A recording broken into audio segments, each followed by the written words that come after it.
Assalamualaikum dan salam sejahtera semua. Selamat datang ke Diadok My Channel. Video ni saya buat khas kepada anda yang telah pun mendaftar sebagai Shopee Affiliate.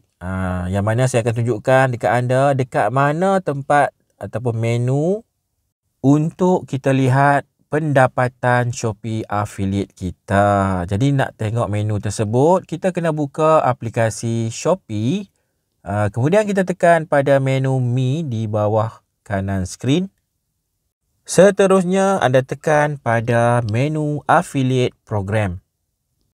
Okey, seterusnya anda tengok di dalam menu Affiliate Program ni, di atas kita sebenarnya dah boleh nampak your performance. Dekat situ pun sebenarnya kita dah nampak estimate commission yang kita boleh dapat dalam julat masa tertentu. Anda boleh tengok kat situ. Yang ni contoh last 30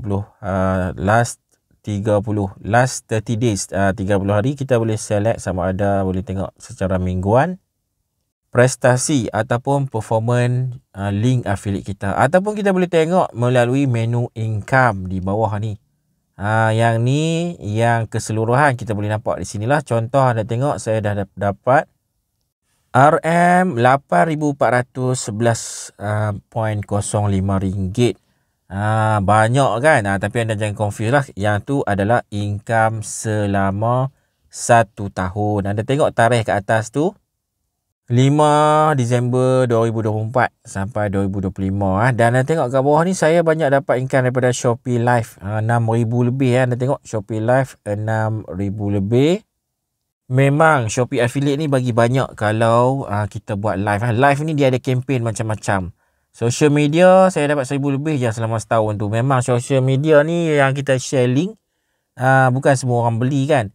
Jadi memang tak banyak dapat. Tapi untuk Shopee Live ni, Shopee selalu buat kempen jika kita dah daftar sebagai affiliate dan kita selalu live.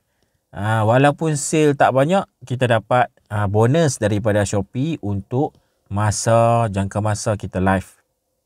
Alright, ni contoh kalau saya pilih last 12 bulan dia tunjuk 8,000 lah kan. Kalau last 3 bulan, maksud kata 3 bulan terkini saya dapat lebih kurang 2,000 lebih.